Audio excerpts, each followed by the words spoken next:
nous parler de quoi ce matin, Bertrand? Je vous parle immobilier. Okay. Oui, avec cette grosse arnaque que nous raconte le Parisien. Il y a beaucoup de jeunes ce matin dans le studio, donc je pense qu'ils seront d'accord avec moi. Attendez, je ferme les yeux, là, c'est Stéphane Plaza. C'est très compliqué de trouver un logement, surtout quand on est un étudiant, ça coûte un bras. Les proprios demandent 5 garants, des analyses d'urine, de léguer un rein. Enfin bon, j'exagère, mais on n'est pas loin de la. Ou le bras lui-même, il vous demande le bras directement. Oui, ça arrive. Alors, vous imaginez la joie de cette jeune femme de 27 ans quand mardi, elle s'est enfin installée dans son nouveau studio situé dans le 15e arrondissement de la capitale. Mais problème, au bout d'une heure, quelqu'un sonne à la porte. La personne prétexte s'installer elle aussi dans son nouvel appartement.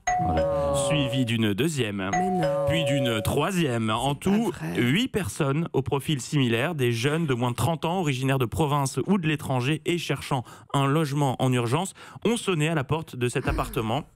Toutes prétendaient s'y installer, parce qu'elles avaient signé un contrat. Elles ont toutes été victimes du même piège. L'arnaqueur, qui lui-même sous-louait le studio, se faisait passer pour le propriétaire. Il organisait des visites et faisait signer des contrats aux intéressés. Et à chacun, écoutez bien, il a demandé entre 1000 et 1800 euros à payer d'avance en espèces pour le premier mois de loyer et la caution.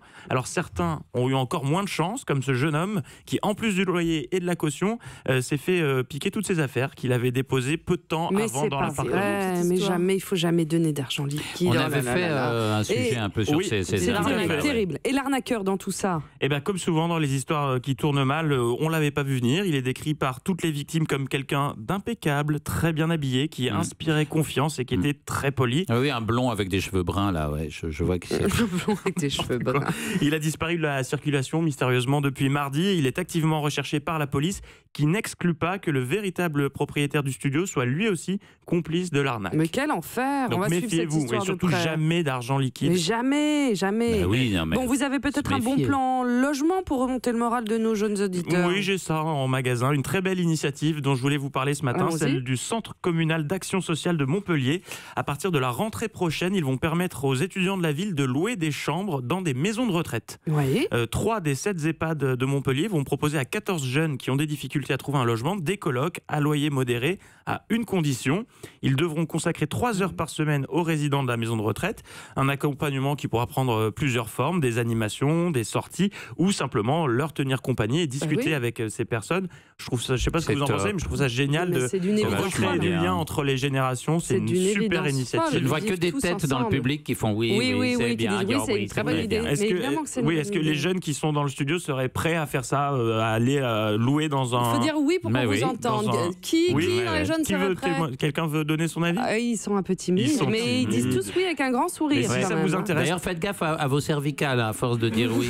Toutes les infos sont disponibles sur le site de la ville, montpellier.fr. Mais c'est une excellente idée. Très bien. Est-ce que vous avez une info bonus? Bien sûr, ce sera l'événement de l'été. Comment ne pas en parler? La compétition la plus attendue de l'année. Je ne parle pas de la Coupe du Monde, mais du Mondial du Saucisson. C'est pas vrai?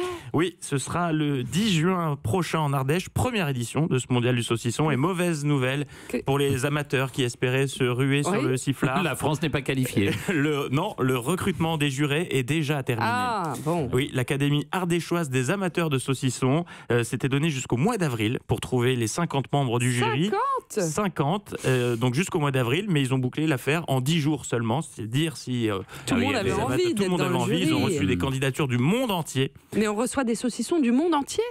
Non, des candidatures du monde entier. Oui. Non, mais après, quand on est juré, la compétition est rude. Ah oui, vous êtes abreuvé de saucissons. Sur le programme? On en sait un peu plus sur le programme, non, puisqu'ils sont en train de boucler les derniers détails. Mais voilà, 2000 personnes sont quand même attendues pour cette première édition du Mondial du Saucisson, Mathilde. Écoutez, moi j'adore cette histoire de Mondial du Saucisson. Il va falloir qu'on y aille quand même. Oui, et qu'on le gagne surtout. Merci beaucoup, Bertrand. Europe 1.